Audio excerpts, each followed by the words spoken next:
Friends, if you have an old air conditioner like this and it is not staying on or it is not keeping on and all the time it is tripping some way like this,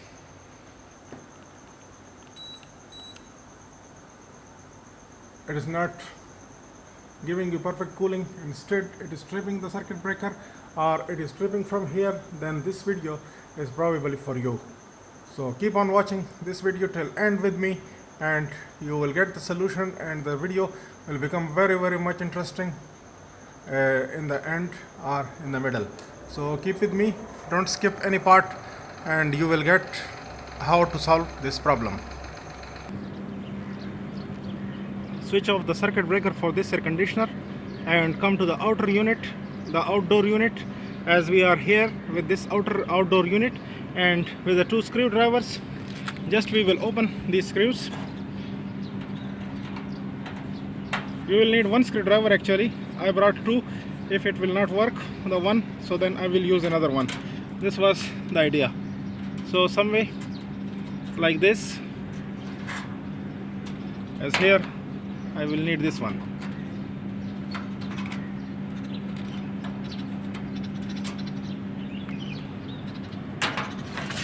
Here also the same is the situation.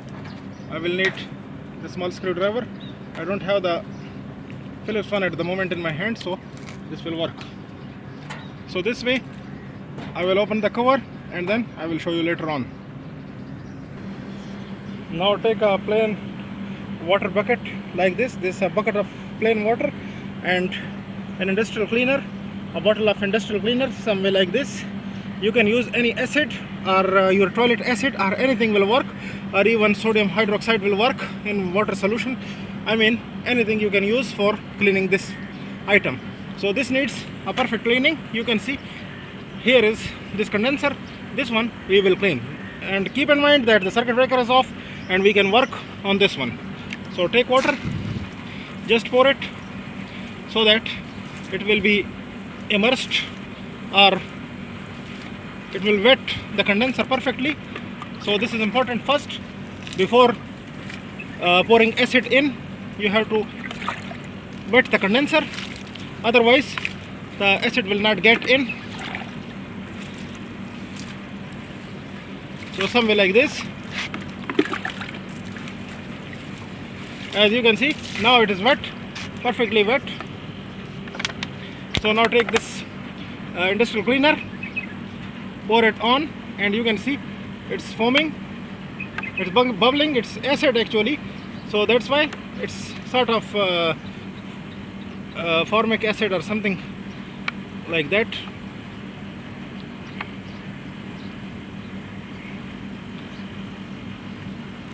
So this way we will pour the acid on the condenser so that it will go in the condenser all the way in, from up to down. But electrical parts we will not put this acid on, only the condenser you can put it on. And don't worry about the foams or about the smoke which is coming in this process, because this will burn all the debris and will break it down. So the debris will come down and then your problem will be solved. So this way, keep it for a few moments and then we will pour fresh water or plain water on the unit and we will wash it perfectly. After washing the unit, the condenser unit with the plain water, you can see it's coming very much perfectly cleaned and it's shining. So if it is like this, then your problem is probably solved. Washing in this way, it's a must that you should pour a lot of water in the end, because if the cleaner will be in, it will create problem. It will react with the tubes and it will eat it up, and the problem will come even more worst. So you should wash it perfectly, as I did it with a few buckets of water. I did it, and if you have a water hose, you can pour with a water hose also lot of water, so that it will be perfectly cleaned, it will be perfectly washed. And now as you can see, it's shiny, it's good, so it will work. So thank you for watching. If this video worked for you and your air conditioner in this hot weather is coming good, so then give a big thumbs up, subscribe the channel, press on the bell icon, so then you will get my notifications on each upload. Thank you for watching.